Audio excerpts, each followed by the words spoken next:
دوستو، ایک لفظ ہے ظلم، ستم، جبر. یہ انسانوں کے لیے بڑا تکلیف کا باعث ہوتا ہے. جس کے ساتھ زیادتی ہوتی ہے اس کا دل پوری طرح ٹوٹ جاتا ہے، اس کی روح کے اندر زخم ہو جاتے ہیں، اس کا باطن پوری طور پر توڑ پھوڑ کا شکار ہو جاتا ہے. کسی بھی صورت ظلم اور زیادتی کسی بھی مذہب میں اور کسی بھی اخلاقی معاشرے میں روا نہیں ہے. اور پھر دین اسلام جو دین رحمت ہے، جو دین کرم ہے، جو دین درگزر ہے، وہ تو اپنے ماننے والوں کو اس بات کی خاص تلقین کرتا ہے کہ وہ اپنی زندگی میں ہر قسم کی زیادتی سے، ہر قسم کے ظلم سے اپنے آپ کو اور اپنے ہاتھوں کو بچا کے رکھے. یہ جو ظلم اور زیادتی کسی بھی صورت میں ہوتی ہے، یہ تکلیف کا باعث ہوتی ہے. اسلام چونکہ دین رحمت ہے تو وہ اپنے ماننے والوں کو اس بات سے سختی سے منع کرتا ہے کہ کسی بھی قسم کی کسی کے ساتھ کوئی زیادتی نہ کی جائے، کوئی ظلم نہ کیا جائے. وہ ظلم ہتھیار سے لے کر رویے تک کوئی بھی ہو، آپ کے لہجے کی زیادتی ہو، آپ کے لفظوں کی زیادتی ہو، کوئی بھی ہو، کسی کو تکلیف نہ پہنچائی جائے، اذیت میں مبتلا نہ کیا جائے. میرے بھائیوں، آج اس معاشرے میں ہم وقت گزار رہے ہیں، اس میں ظلم اور زیادتی تیزی سے بڑھتی چلی جا رہی ہے. ہمارے سماجی ماحول کے اندر حق دبا لینا، ظلم کرنا، جبر کرنا، لوگوں پر الزام تراشیاں کرنا، عزتوں پر حملے کرنا، لوگوں کے بارے میں اپنا رویہ اس طرح کا کرنا کہ جس سے ان کو تکلیف ہو، یہ ہمارا معمول بن گیا. یاد رکھیے گا، جو دھلے ہوئے اور اجلے ہوئے چہرے ہوتے ہیں نا، ان پر ذرا سی بھی گرد بوجھ بنتی ہے. جو سفید کپڑے پہنے ہوئے لوگ ہوتے ہیں ان پر چھوٹا سا دھبا بھی دکھائی دیتا ہے. ہم مسلمان ہیں، ہمارے کپڑوں سے زیادہ ہماری روح اجلی ہوا کرتی ہے، ہمارے چہرے سے زیادہ ہمارا دل صاف ہوا کرتا ہے. میرے بھائیوں، زیادتی نہیں یار، تکلیف نہیں.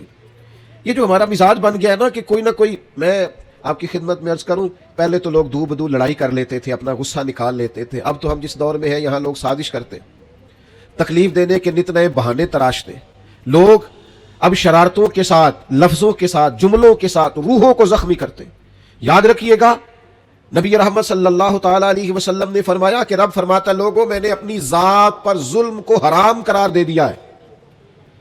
مالک و قادر مطلق ہو کر کریم فرماتا ہے میں کسی پر ظلم نہیں کرتا، اور تمہارے درمیان بھی ظلم کو حرام قرار دیتا ہوں، کسی پر زیادتی نہ کرنا. میں کیسے آپ کو بتاؤں کہ بہویں دروازوں سے لگ کے رو رہی ہیں. بہو کا باپ صلح کرانے گیا ہے تو وہ روتا جا رہا ہے اور روتا آ رہا ہے. جس کے ہاتھ کوئی سرا آیا ہے کسی کی ڈور کھینچنے کا، پھر اس نے کم نہیں کی. کسی شخص کا کہیں ہاتھ پڑتا تھا، وہ طاقتور تھا تو اس نے پھر کمزور کو لتاڑنے میں، گھسیٹنے میں کوئی کسر نہیں چھوڑی. مومن کی یہ شان نہیں. مومن کا مقام تو یہ ہے کہ نبی پاک صلی اللہ علیہ وسلم سے پوچھا گیا، حضور فرماتے حضرت موسیٰ علیہ السلام نے اللہ سے پوچھا، مالک تیری بارگاہ میں معزز کون ہے؟ بڑے لوگ بڑی جگہوں پہ معزز ہے، کوئی خاندان میں معزز ہے، کوئی قبیلے میں معزز ہے، کوئی علاقے میں معزز ہے، کوئی اپنے شعبے میں بڑا معزز ہے. اے اللہ تیرے حضور معزز کون ہے؟ تو حضور فرماتے رب کریم نے حضرت موسیٰ علیہ السلام سے فرمایا، میرے کلیم، جس کے پاس بدلہ لینے کی طاقت ہو اور پھر بھی اپنے بھائی کو معاف کر دے، رب کی نظر میں اس کی بڑی عزت ہے. وہ بڑا قابل تکریم ہے، وہ بڑا قابل اعزاز ہے. وہ طاقتور تھا، صاحب حیثیت تھا، اینٹ کا جواب پتھر سے دینے کی طاقت رکھتا تھا، وہ تہو بالا کر سکتا تھا. لیکن کیا کیا اس نے کہ وہ جب قادر آیا، غالب آیا، اس نے معاف کر دیا اللہ کی رضا کے. تو ظلم نہیں، جبر نہیں، زیادتی نہیں، تکلیف نہیں. اور اگر کوئی ظلم کر رہا ہے تو وہ یہ مت بھولے کہ اگر کسی کو پتہ نہیں ہے کہ میں زیادتی کر رہا ہوں، وہ گھر میں زیادتی کر رہا ہے، یا دکاندار ہو کے گاہکوں سے زیادتی کر رہا ہے، یا آفیسر ہو کر اپنے ماتحتوں سے زیادتی کر رہا ہے، یا سربراہ ہو کر کسی ادارے کا، اس ادارے کے معاملات سے زیادتی کر رہا ہے، استاد ہے تو شاگردوں کے حق میں کسی قسم کی ناانصافی کا مظاہرہ کر رہا ہے، وہ کوئی بھی اگر وہ سمجھتا ہے کہ میں زیادتی کر رہا ہوں، ظلم کر رہا ہوں، اور یہ کہ کسی کو پتہ نہیں چل رہا، میری سازش بڑی کامیاب جا رہی ہے اور میں نے آنکھوں میں دھول جھونک رکھا ہے، تو اللہ کا قرآن بولا، فرمایا وَلَا تَحْسَبَنَّ اللَّهَ غَافِلًا عَمَّا يَعْمَلُ الظَّالِمُونَ. فرمایا اے سننے والے، ہرگز اللہ کو ان کاموں سے بے خبر نہ سمجھنا جو کام ظالم کر رہے ہیں. یہ گمان نہ کرنا کہ رب بے خبر ہے. یہ وَلَا تَحْسَبَنَّ اللَّهَ غَافِلًا، اللہ کو غافل نہ جاننا معاذ. یہ گمان نہ کرنا کہ اللہ بے خبر ہے ان کاموں سے جو کام ظالم کر رہے ہیں. تو یا اللہ، اگر تو باخبر ہے اور اگر آشنا ہے اور حقیقتاً ہے اور یقیناً ہے اور ایمان ہے کہ ہے، تو پھر ظلم ہوتا جا رہا ہے، پھر جبر ہوتا جا رہا ہے. تو اللہ کریم نے فرمایا انما یؤخرہم لیوم تشخص فیہ الابصار. فرمایا رب انہیں اس دن کے لیے مہلت دے رہا ہے جس دن پھر آنکھیں کھلی کی کھلی رہ جائیں گی.